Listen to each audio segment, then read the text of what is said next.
emerging from his short-sleeved shirt are wide and hairy. The man looks at Tony, who could wash his hands or make some other show to explain his presence, but instead leans against the sink and returns his gaze.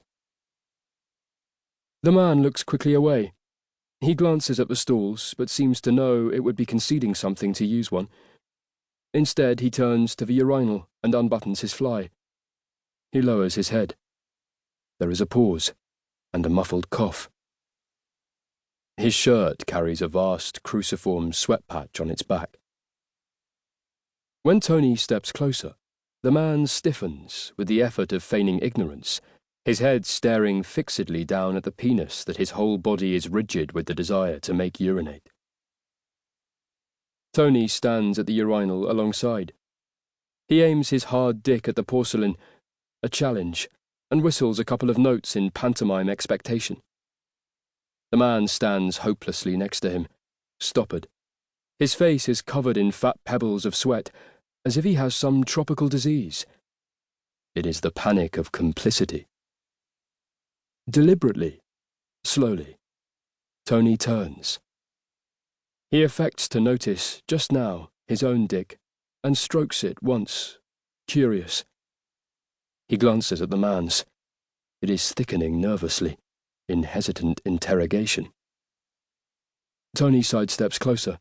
The man lets out a tiny gasp, and after a last pause takes his own penis in his left hand, while his right now moves with infinite slowness across the space between them.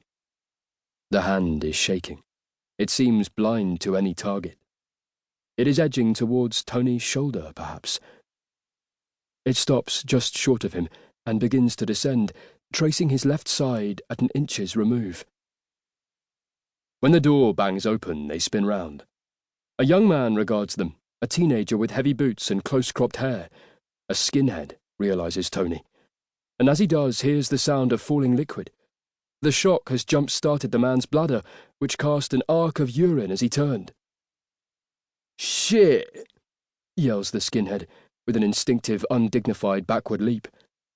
The man reverts panicked to the urinal, his shoulders hunched. For a moment, the only sound is of his gushing waist. "Fucking disgusting," the skin remarks, frowning at the long, involuntary puddle. "Nearly got on my boots, mate." He could be addressing himself. The man is tethered in place, cradling in horror the source of an unceasing flow which a minute before he was nearly praying for, and now cannot stanch. The skinhead repeats, "I said that nearly got on my boots." The skinhead's boots are a deep, dried blood red, rising an inch or so past his ankles. His Levi's have been cut and re-sewn to stop short above them. He has thin red braces over a white short-sleeved shirt. His short hair extends in sideburns down his cheeks. The man stuffs his penis back and scuttles to the door, steering a wide berth around the skinhead and trying not to look at him. He is still buttoning his fly, about which a wet patch blossoms.